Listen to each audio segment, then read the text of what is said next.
This episode is brought to you by Off the Eaten Path. It's finally here. A great tasting snack you can feel good about eating. Off the Eaten Path's Veggie Crisps deliver real veggies with lots of flavor and a satisfying texture, without artificial colors, flavors, or preservatives. Real veggies. Really delicious. Shop now on Amazon. I just apologize to the team and staff and for being a distraction, just stupid. And so I explained everything that happened and owned it, and just stupid. Should not have myself in that kind of position. I remember when Trevor told me he was going to go to Vegas for his bachelor party. I was just, my gosh, man, be careful and surround yourself, and because I've seen this happen. Listening to BetQL Daily, presented by FanDuel Sportsbook, with Joe Ostrowski, Joe Giglio, and Aaron Hawksworth from BetQL. He's seen it happen. He's seen it happen for sure. Welcome back. BetQL Daily, presented by FanDuel Sportsbook. It's Joe O, it's Joe G, it's Aaron Hawksworth, and the voice yesterday of Urban Meyer addressing the media. And we're going to go off the board here. Aaron's going to take us through this story, but apparently this is not over. That apology, whatever that was that we talked about yesterday, it's actually just the beginning. Let's go off the board here with Aaron Hawksworth. And I just think that Urban Meyer might be the new off the board side. Let's go off the board. It's time to go off the board. The board with Aaron Hawksworth on BetQL Daily. I'll just take it away. So the story has so many layers right now. I'm getting texts and tweets. I'm trying to keep up with it. I'm trying not to laugh. That soundbite was amazing, by the way. There's two head coaches who should stop talking. Urban Meyer and Matt Nagy. We'll leave Matt Nagy out of this segment, but at least he's just a bad football coach. Like it seems like his life is okay personally. I think we don't know about it, but Urban's got a whole bunch of other issues. I don't know what Urban is doing, but he is digging himself into a bigger hole here. So according to two Jacksonville, now this was a tweet from our man Michael Lombardi, who joins our show here on BetQL Daily every Monday at 10 a.m. He just tweeted there are many closed-door meetings happening over at the last 2 days in the football offices, and none of them have anything to do with the Titans. Stay tuned. This might get ugly. We have to bet the Titans. That's the important thing here, right? This is just getting crazy. First of all, let's just hit pause and react to that soundbite we played, because he saw it I've seen it happen. Like, what are you doing? What are you doing? Well, do we want to go over some of his former players? Want to do that? No wonder he likes Tim Tebow so much. Yeah, he had one guy in the locker room. To save his image. Right. To make it seem like, I got some decent people in here. Yeah, this is not the first time Urban Meyer's team or his situation has been under fire. Now, usually it's not him, right? It's his players. Think about his days at Florida. Other than Tim Tebow, the whole team was in trouble half the time. This is what he does. This is who Urban Meyer is. Man. So I just found a tweet that from Zach Goodall.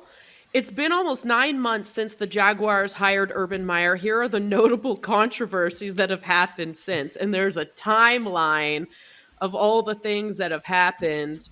Meyer hires Chris Doyle despite accusations of racist remarks and abuse, defends his decision. Doyle resigns. Jaguars sign Tim Tebow. Another Meyer hire resigns for quote-unquote personal reasons. That was special teams coordinator Brian Schneider. This just goes on and on. I'm just reading this now as we're you're not going to find in there. You're not going to find any wins. Zero wins sprinkled in with the first 9 months of Urban's tenure here. We've been joking about the USC thing, and naturally people are going to throw that out there. You're USC. How do you hire this guy? How do you bring this guy in? This is going to change the culture. This is going to bring us to our winning way. You can't bring this guy in. He can't be the Well, it won't change the culture, but it will bring wins, right? Isn't that what he does in college football? If they want to win I football don't know, games. Man. He's radioactive. I don't want anything to do with it. I agree with you. But I'm just if their perspective is just to win at USC again, you're not going to find a better college football candidate. I don't know where you do. What's a bigger microscope? Jacksonville Jaguars or USC Trojans? I don't think it's close. USC, right? You're in So LA. then what's going to come out with you with his Urban history Meyer then? in LA? Good Lord. Watch. All the hot women on that campus. Is it Jaguars interim head coach? Yeah. Was he the one that? Yeah. It's our guy. Everything he does is wrong. Everything. Just like Every instinct the guy has is just totally wrong. All right, so how do we think this plays out? And one, do we have to just blind bet the Titans right now? It's 4. The number's 4 right now. well, I was already in on that. Yeah. Does it change if he gets fired? They rally around Joe Cullen. Yeah. No. Okay. They rally around naked? No. In the drive-through? It's not I happening. mean, have we ever heard of a head coach, like on any level, skipping like the bus ride or the plane ride home? I No, mean, not that I think know. This must have been feeling like, dude, the coach like dipped out on the plane ride home. Like, what is going on? To hang out in Cincinnati. What? Ohio? Did he go to Columbus? Is that the deal? I mean, maybe if they were in Vegas, I could see it. Well, I mean, Cincinnati. he's the I'm man just there, kidding. I guess, in Ohio. No, Cincinnati I'm sucks. kidding. I lived there for half a year. Apparently, he's not. No reason. And said, "Who is this guy that keeps trying to flirt with me?" Oh my gosh. Yeah. Okay, so what are they meeting about? Honestly, what conversations are happening in the building? That you're embarrassing us, that you're bad for our brand, you're making us look terrible. Yeah, I think he's out. I mean, what's the point of sit-down meetings unless they're not trying to? What are you firing him for? What are you firing? I don't know. But what's the point of this? Like, everyone's gonna know we're having sit-down meetings. To me, it's like we're trying to craft the story on why you're leaving. I think they're trying to make it seem like they're not firing him, but they are. Like, Urban, just get out of here. just go home. We'll say you resigned or whatever. We didn't fire you, personal reasons. I expect an Urban Meyer press conference at some point tomorrow morning where he says, "I'm out." Is this worse than the Bobby Petrino with the motorcycle crash with the woman? But did he leave like a note here? The picture with the blood on his face. This episode is brought to you by Cariuma. Maybe you've seen Cariuma shoes taking over your Instagram feed. They're good-looking, comfy, and better for the planet. Check out the low-top organic canvas Oka sneaker. Or consider the Ebi, a bamboo knit sneaker that feels like you're walking on clouds. Slip them on to walk your dog or grab the mail as we transition into fall. Oh, and they're machine washable, so you don't have to sweat a thing. These sneakers once had a waitlist of over 25,000. Check them out before they're gone again. For every pair of Cariumas sold, a pair of trees are planted in the Brazilian rainforest. And for a limited time, they're offering 15% off with the code SPOTIFY. So head to cariuma.com/Spotify now. That's CARIUMA.com/Spotify. This episode is brought to you by Shell. From the time you get up to the time you wrap up, there's a lot to do. So, at Shell, get 3 things done at once. Fill up with Shell gasoline, which is scientifically proven to help improve your mileage. Then, save on gas and snacks with fuel rewards and in-store rewards. Make the most out of your stop with Shell. Compared to minimum detergent gasoline, measured using industry standard and Shell proprietary tests. Helps to protect key fuel system components such as intake valves from the buildup of performance-robbing deposits. Actual effects and benefits may vary according to vehicle type, driving conditions, and driving style.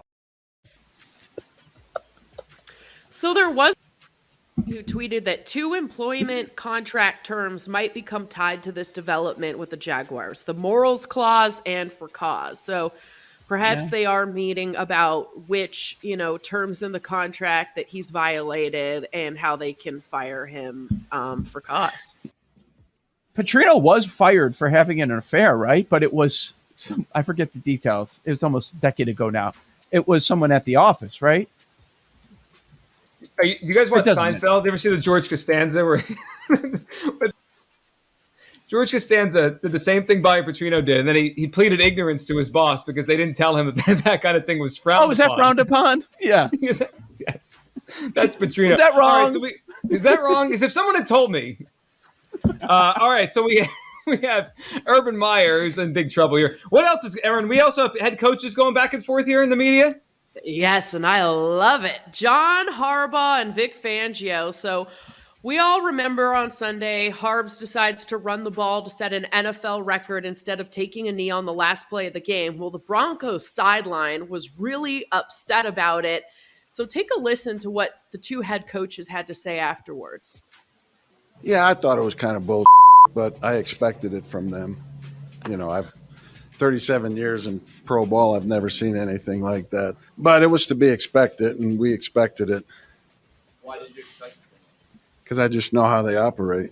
That's just their, mode of operation there. Player safety is secondary. Thought we were on good terms. We had a nice chat before the game. Known each other for a long time, but I promise you, I'm not going to give that insult 1 second thought. What's meaningful to us might not be meaningful to them. Their concerns are definitely not ours. We didn't expect to get the ball back, but we decided that if we got the ball back, we were going to try to get the yards. And we got it back with 3 seconds left. So you're throwing the ball in the end zone with 10 seconds left. I don't know that there's a 16-point touchdown that's going to be possible right there. So, that didn't have anything to do with winning the game. Oh my God, this is. I love so the funny. shot back by Harbaugh. Like, he's right. Right, like Fangio, if you want to end the game, let's end the game. But you're throwing it to the end zone down 16 with 10 seconds to go. We're still playing football here. By the way, Fangio was on John Harbaugh's staff in Baltimore. I know. That's the thing that's crazy about it. So Fangio obviously knows how Harbaugh operates. And Harbaugh was like, man, we had a nice little chat before the game. I love that line. I thought we were on good terms. I mean, is it petty? Maybe a little bit. But if you do have the opportunity to go for the record, I mean, why not give it a try? I mean, I could see both sides. This is the first I've heard of this record. This is another dumb record that Harbaugh. Well, this is Harbaugh, right? This is Harbaugh nonsense. Listen, I'm not backing Fangio in this. It's not complete BS. Stop him. The game's still going on. Stop him. Do something about it. It's football. Now, I will point out, and this is not in defense of Fangio, this is just really just opposing Harbaugh. Did you not learn your lesson when J.K. Dobbins was injured in the preseason when you were going for a meaningless record? And I don't care what your players want. You're the head coach. You're the boss. He clearly did not learn his lesson. I think this is insane to risk the health of his own players. Like, Fangio was mad about the health of his players. But for Harbaugh to do this after what happened in the preseason, that's for true. Some dumb record? For what? It is record. Absolutely. Yeah. I agree. But the funny part to me, though, is if you saw there was another clip that was out there of Fangio screaming on the sidelines at the end of the game as they ran the play. Yeah. But he's lying in the post game when he said that he wasn't surprised that it was coming because he knows them. He obviously was surprised because he's screaming on the sidelines that they're running the football. Here's my take on it. I don't think Fangio realized where they were in terms of the record, and I think he was caught off guard, and the Broncos were caught off guard. They were running that play. I don't think they expected it, and then he pretended afterwards like, oh, I knew it was coming. That's the way they do business over there. No, you didn't, Vic. Otherwise, you would have been ready. Also, I agree. Vic's salty because he lost. He lost the game. That's why he's really salty. He said, 37 years of pro ball, and I've never seen anything like it, but I expected it. Well, if you've never seen anything like it, did you really expect it? It's not. I think you're right. I think his anger and emotions of losing. Can they both be wrong? Because I'm mad at both of them. Do I have to pick a side? I don't like Fangio's response. I don't like Harbaugh, how he did this in the game either, because he's an idiot. Fangio's a baby, Harbaugh's an idiot. Is that we sum this up? Is that fair? Yes. Yeah, I think that's fair. All right, coming up next. Good conclusion. Yes, that an idiot and a baby and whatever the heck Urban Meyer is. Coming up next, none of those things. It is Brian Baldinger. Baldy's going to join us, our Odyssey NFL insider, to talk all things Week 4 and look ahead here to Week 5 in the NFL. Joe O, Joe G, Aaron Hawksworth. This is BetQL Daily, presented by FanDuel Sportsbook, right here on the BetQL Network. These Joes are helping you bet like a pro. It's Joe Ostrowski and Joe Giglio and Aaron Hawksworth on BetQL Daily, presented by FanDuel Sportsbook.